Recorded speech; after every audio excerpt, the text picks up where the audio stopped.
देख रहे हैं सबकीहिंदी.com। एक नजर अब तक की सुर्खियों पर। पेमा खांडू ने आज गुरुवार को लगातार तीसरी बार अरुणाचल प्रदेश के मुख्यमंत्री पद की शपथ ली है। उनके साथ ही जोआना मीन ने उप मुख्यमंत्री पद की शपथ ली। शपथ ग्रहण समारोह में केंद्रीय गृह मंत्री अमित शाह, केंद्रीय मंत्री जेपी नड्डा, किरेन रिजिजू और असम के मुख्यमंत्री हेमंत बिस्वा शर्मा शामिल हुए। बता दें कि अरुणाचल प्रदेश में बीजेपी लगातार तीसरी बार सत्ता हासिल करने में कामयाब रही है। 60 सदस्यीय विधानसभा में से बीजेपी ने 46 सीटें जीतकर बहुमत हासिल किया। एनसीपी शरद चंद्र के प्रमुख शरद पवार ने प्रधानमंत्री मोदी पर परोक्ष रूप से तीखा तंज कसा है। उन्होंने कल गुरुवार को कहा कि देश में एक व्यक्ति के शासन के दिन खत्म हो गए हैं। उस एक व्यक्ति के राज का जमाना लद चुका है, क्योंकि भारतीय जनता पार्टी अपने दम पर केंद्र में सरकार नहीं बना सकती थी। दूसरे दलों की सहायता के बगैर उसका केंद्र की सत्ता पर काबिज होना मुश्किल था। इसके साथ ही सीनियर पवार ने ये भी कहा कि मोदी की गारंटी अब खत्म हो चुकी है और ये परिवर्तन वोटरों की ताकत से हुआ है। लोकसभा चुनाव के नतीजों ने ये साबित कर दिया है कि विधानसभा में ऐसा ही नतीजा आएगा और विधानसभा चुनावों में लोकसभा चुनाव जैसा ही नतीजा आने के बाद मैं राज्य की बागडोर जनता के हाथों में सौंप दूंगा, क्योंकि इस ताकत का इस्तेमाल उनकी समस्याओं के हल के लिए होगा। इसके लिए मुझे आप लोगों के सहयोग की ज़रूरत होगी। नीट यूजी 2024 परीक्षा के रिजल्ट को लेकर विवाद जारी है। इस बीच मामले पर आज गुरुवार को सुप्रीम कोर्ट में सुनवाई हुई। सुप्रीम कोर्ट ने अहम टिप्पणी करते हुए कहा कि छात्रों को डरने की जरूरत नहीं है। छात्रों की याचिका पर सुनवाई के दौरान सुप्रीम कोर्ट ने कहा कि काउंसलिंग होती रहेगी और हम इस पर रोक नहीं लगा रहे। परीक्षा होती है तो सब कुछ समग्रता से होता है, ऐसे में डरने की कोई बात नहीं है।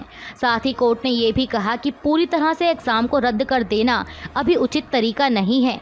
दरअसल आपको बता दें कि छात्रों का आरोप है कि परीक्षा में धांधली हुई है। ऐसे में काउंसलिंग पर रोक लगाई जाए और पेपर फिर से होने चाहिए।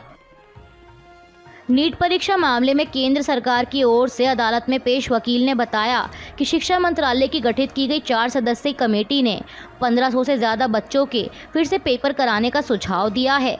ये लोग फिर से पेपर नहीं देते हैं तो ग्रेस नंबर हटाने के बारे में सोचा जा सकता है। सरकार ने कोर्ट में कहा कि जिन 1563 छात्रों को ग्रेस नंबर दिए गए थे, उन्हें 23 जून को परीक्षा देने का विकल्प दिया जाएगा। इसका परिणाम 30 जून को आएगा।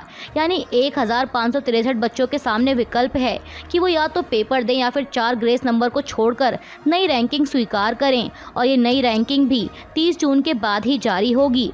वहीं सुप्रीम कोर्ट ने सभी दलीलें सुनने के बाद कहा कि परीक्षा में धांधली के आरोपों के मद्देनजर इसे रद्द करने के अनुरोध वाली याचिका समेत सभी अर्जियों को 8 जुलाई को सुनवाई के लिए लिया जाएगा। कांग्रेस सांसद गौरव गोगोई ने आज एक प्रेस कॉन्फ्रेंस के दौरान नीट परीक्षा का मुद्दा उठाते हुए केंद्र की मोदी सरकार को घेरते हुए कहा कि कांग्रेस पार्टी का मानना है कि नीट परीक्षा की जांच की मांग के प्रति भाजपा सरकार का रवैया गैर जिम्मेदाराना और असंवेदनशील है। हम इस पूरे घोटाले की सुप्रीम कोर्ट की निगरानी में जांच की मांग करते हैं। इससे करीब 24 लाख छात्र प्रभावित हुए हैं। नीट घोटाले पर ध्यान देने की बजाय प्रधानमंत्री मोदी शपथ समारोह में भाग लेने और विदेश यात्राओं पर जाने में व्यस्त हैं। कांग्रेस नेता ने कहा कि इंडिया गठबंधन इन छात्रों के मुद्दे को उठाएगा, क्योंकि यह हमारी जिम्मेदारी है। उत्तर प्रदेश की कन्नौज लोकसभा सीट से चुनाव जीतने के बाद समाजवादी पार्टी प्रमुख अखिलेश यादव ने करहल के विधायक पद से इस्तीफा दे दिया है। दरअसल उन्होंने करहल से विधायक रहते हुए लोकसभा का चुनाव लड़ा था। अब ऐसे में कन्नौज सीट पर जीत मिलने के बाद अखिलेश ने यहां से सदस्यता बरकरार रखने का फैसला किया। बता दें कि अखिलेश यादव ने कन्नौज लोकसभा सीट पर 1.71 लाख वोटों के अंतर से जीत हासिल की थी। साथ ही बता दें कि इससे पहले मंगलवार को सपा प्रमुख ने अपने फैसले की जानकारी देते हुए कहा था कि मैंने मंगलवार को करहल और कन्नौज सीट के पार्टी कार्यकर्ताओं से मुलाकात की। मैंने उन्हें बताया कि मैंने 2 सीटें जीती हैं, इसलिए मुझे 1 सीट छोड़नी होगी। मैं जल्द ही आपको विधानसभा सीट छोड़ने की सूचना दूंगा। कांग्रेस नेता राहुल गांधी ने भी लोकसभा चुनाव 2024 में 2 लोकसभा सीटों रायबरेली और वायनाड पर जीत हासिल की है। अब ऐसे में उन्हें भी दोनों में से किसी एक सीट को छोड़ना होगा। अब देखना ये होगा कि राहुल गांधी रायबरेली या वायनाड में से कौन सी सीट को छोड़ते हैं। इस बीच खबर सामने आ रही है कि राहुल गांधी दुविधा में हैं कि वह संसद में किस सीट का प्रतिनिधित्व करें। उन्होंने अपने वायनाड दौरे के दौरान कहा कि मुझे छोड़कर हर किसी को इसका जवाब पता है। राजनीति में हर शख्स को सब कुछ मालूम होता है सिवाय उसके जो राजनीति कर रहा है। उन्होंने कहा कि वो जो भी फैसला करेंगे उससे वायनाड और रायबरेली दोनों जगहों के लोग खुश होंगे। इसके साथ ही कांग्रेस नेता ने अपने भाषण में ये भी संकेत दिए हैं कि वो इन दोनों में से कौन सी सीट को छोड़ सकते हैं। दरअसल उन्होंने वायनाड में कहा कि आप लोगों ने मुझे परिवार के सदस्य की तरह प्यार दिया। मेरे लिए अपनी भावनाएं व्यक्त करने के लिए पर्याप्त शब्द नहीं हैं। मैं आप लोगों के प्रेम को जिंदगी भर याद रखूंगा। अब राहुल के इसी भाषण से ऐसा माना जा रहा है कि उन्होंने वायनाड सीट छोड़ने के संकेत दिए हैं। महाराष्ट्र में महायुति यानी शिवसेना, बीजेपी और एनसीपी के गठबंधन पर आरएसएस के मुखपत्र ऑर्गेनाइजर में सवाल उठाया गया है। मुखपत्र में कहा गया है कि एनसीपी अजीत पवार गुट को बीजेपी शिवसेना सरकार में शामिल करना गलत कदम था। इससे भाजपा के कार्यकर्ता आहत हुए हैं। आरएसएस के सदस्य रतन शारदा ने मुखपत्र में लिखा कि स्थानीय नेताओं को दरकिनार कर कई लोकसभा सीटों पर दल बदलू नेताओं को उम्मीदवार बनाया गया। दल बदलू नेताओं को टिकट देने के लिए अच्छे सांसदों को अनदेखा किया गया। वहीं अब आरएसएस के मुखपत्र ऑर्गेनाइजर में छपे इस आर्टिकल पर एनसीपी अजीत पवार गुट की भी प्रतिक्रिया आई है। एनसीपी के प्रवक्ता उमेश पाटिल ने कहा कि ऑर्गेनाइजर आरएसएस का आधिकारिक मुखपत्र नहीं है और आरएसएस की विचारधारा को नहीं दर्शाता है। मुझे नहीं लगता कि बीजेपी के बड़े नेता इस लेख से सहमत होंगे। जब पार्टियां एक दूसरे के खिलाफ होती हैं तो गलतियां ढूंढती हैं और आरोप लगाती हैं। राजनीति में एक दूसरे पर आरोप प्रत्यारोप लगाए जाते हैं। सब कुछ चुनाव के परिणाम पर निर्भर करता है। मुझे नहीं लगता कि इस लेख में कोई सच्चाई है। 18वीं लोकसभा के लिए चुनाव संपन्न हो चुके हैं और नतीजे भी सामने आ चुके हैं। अब बारी है नवनिर्वाचित सदस्यों के संसद में शपथ लेने और स्पीकर का चुनाव करने की, जिसके लिए 18वीं लोकसभा का पहला सत्र 24 जून को बुलाया गया है। सत्र के दौरान नवनिर्वाचित सदस्य संसद में शपथ लेंगे, साथ ही स्पीकर का चुनाव होगा। यह जानकारी संसदीय कार्य मंत्री किरेन रिजिजू द्वारा दी गई। उन्होंने बताया कि 18वीं लोकसभा का पहला सत्र 24 जून को होगा और 3 जुलाई को सत्र खत्म होगा। राष्ट्रपति द्रौपदी मुर्मू 27 जून को लोकसभा और राज्यसभा की संयुक्त बैठक को संबोधित करेंगी और अगले 5 सालों के लिए नई सरकार की रूपरेखा पेश करेंगी। जम्मू कश्मीर में 3 दिन में हुए 3 अलग अलग आतंकी हमलों को लेकर कांग्रेस केंद्र की मोदी सरकार पर लगातार हमलावर है। इसी कड़ी में कांग्रेस नेता राहुल गांधी के बाद अब पवन खेड़ा ने आतंकी हमलों को लेकर प्रधानमंत्री मोदी की चुप्पी पर सवाल उठाए हैं। उन्होंने कहा कि जिस दिन देश में नरेंद्र मोदी प्रधानमंत्री पद की शपथ ले रहे थे और कई राष्ट्रों के अध्यक्ष आए हुए थे, उसी दिन रियासी में आतंकी हमला हुआ जिसमें 9 तीर्थयात्री मारे गए। वह नज़ारा देखकर सभी दहल गए और उसके बाद से लगातार जम्मू कश्मीर में आतंकी हमले हो रहे हैं। क्या यही नया कश्मीर है? वहाँ रोज आतंकी हमले हो रहे हैं और पीएम के मुंह से एक शब्द तक नहीं निकल रहा। पवन खेड़ा ने कहा कि नरेंद्र मोदी पाकिस्तान के समकक्ष के बधाई देने पर तुरंत धन्यवाद देते हैं, पर आतंकी हमले पर एक शब्द तक नहीं बोलते। कांग्रेस प्रवक्ता ने आगे सवाल करते हुए कहा कि 10 साल में 2262 आतंकी हमले हुए, 596 जवान शहीद हुए। इसका जवाब कौन देगा? किसकी जिम्मेदारी है? जम्मू कश्मीर में हुए हालिया आतंकी हमलों के बाद डोडा पुलिस ने 4 आतंकवादियों के स्केच जारी किए हैं जो भद्रवाह, थाथरी और गंधोह के ऊपरी इलाकों में घूम रहे हैं और आतंकी गतिविधियों में शामिल हैं। जम्मू कश्मीर पुलिस ने प्रत्येक आतंकवादी की जानकारी देने पर 5 लाख रुपए नकद इनाम की घोषणा की।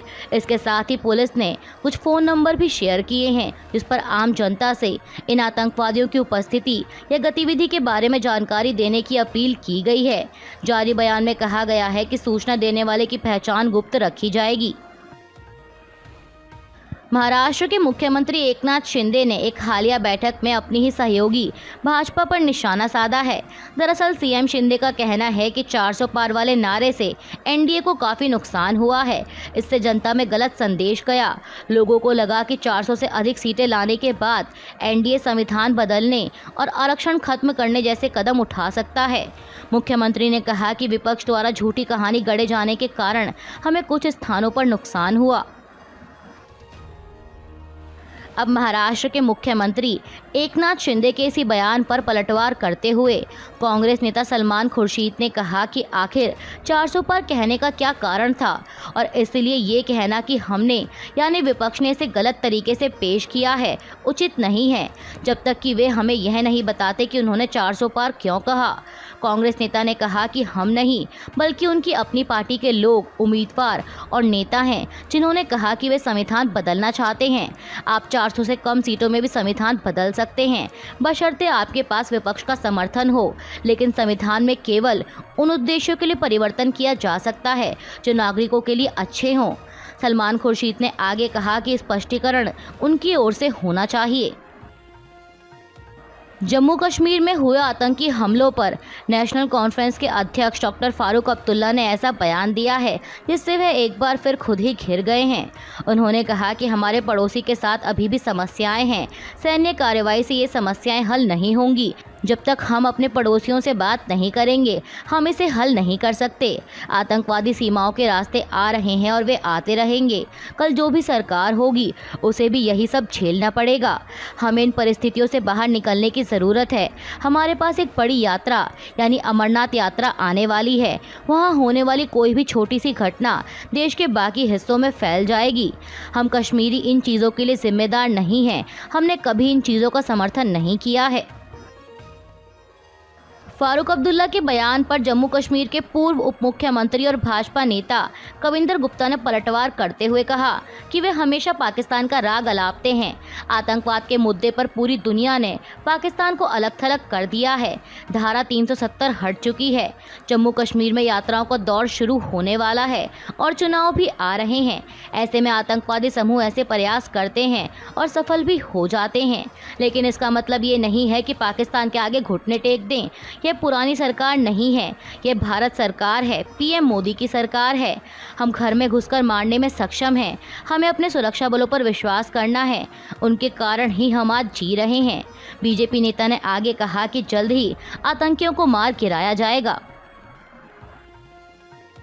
कांग्रेस सांसद राहुल गांधी ने केरल के वायनाड में एक जनसभा को संबोधित करते हुए भाजपा पर जमकर हमला बोला। उन्होंने कहा कि जब चुनाव शुरू हुआ तो भाजपा का समर्थन करने वाले मीडिया ने कहा कि उन्हें 400 सीटें मिलेंगी। प्रधानमंत्री 400 पार कह रहे थे। उनके सभी वरिष्ठ नेता 400 पार कह रहे थे। एक महीने के बाद वे 300 पार कहने लगे और कुछ समय बाद 200 पार, और सभी ने चुनाव का परिणाम देखा। राहुल गांधी ने कहा कि यह कोई सामान्य चुनाव नहीं था। इंडिया गठबंधन के खिलाफ पूरा मीडिया था। सीबीआई, ईडी और पूरा प्रशासन हमारे खिलाफ था। चुनाव आयोग ने प्रधानमंत्री के अनुकूल चुनाव की रूपरेखा तैयार की, लेकिन तमाम प्रयासों के बाद भी प्रधानमंत्री वाराणसी में हार से बामुश्किल बच पाए। भाजपा अयोध्या तक में हार गई, वे उत्तर प्रदेश में हार गए। कांग्रेस नेता ने कहा कि वे इसलिए हारे क्योंकि वे भारत के विचार पर हमला कर रहे थे। कांग्रेस महासचिव जयराम रमेश ने मोदी सरकार के पिछले 10 साल के कार्यकाल को लेकर प्रधानमंत्री मोदी से कुछ सवाल पूछे हैं। उन्होंने एक्स पर लिखा कि मेक इन इंडिया और स्किल इंडिया जैसे जुमलों की 10 साल की हकीकत सामने आ गई है। हमारा उद्योग इतनी बुरी हालत में है कि हमें काम करने के लिए चीनी टेक्नीशियंस को आयात करना पड़ता है। जयराम रमेश ने कहा कि इस विषय पर नॉन बायोलॉजिकल प्रधानमंत्री से कुछ सवाल। पहला, 10 साल बाद हमने भारत में पर्याप्त टेक्नीशियंस को प्रशिक्षित क्यों नहीं किया? स्किल इंडिया का क्या हुआ? दूसरा, चीन द्वारा हमारी 2000 वर्ग किलोमीटर भूमि पर कब्जा करने और अरुणाचल में गांव बनाने के बाद हम उपकरणों के लिए उन पर इतने निर्भर क्यों हैं? मेक इन इंडिया का क्या हुआ? क्या ऐप्स पर प्रतिबंध लगाना पर्याप्त नहीं था? तीसरा सवाल, पिछले 10 सालों में एमएसएमई क्षेत्र क्यों तबाह हो गया, जिससे प्रशिक्षित टेक्नीशियंस की कमी हो गई जो कि बड़ी फैक्ट्रियों में जा सकते हैं। जब आप देश के संसाधनों को अपने कॉरपोरेट मित्रों को सौंप रहे थे तो क्या आपको यह एहसास नहीं था कि इसका यह नतीजा होगा? अभी के लिए बस इतना ही। बाकी की खबरों के लिए जुड़े रहिए सत्य हिंदी .com के साथ।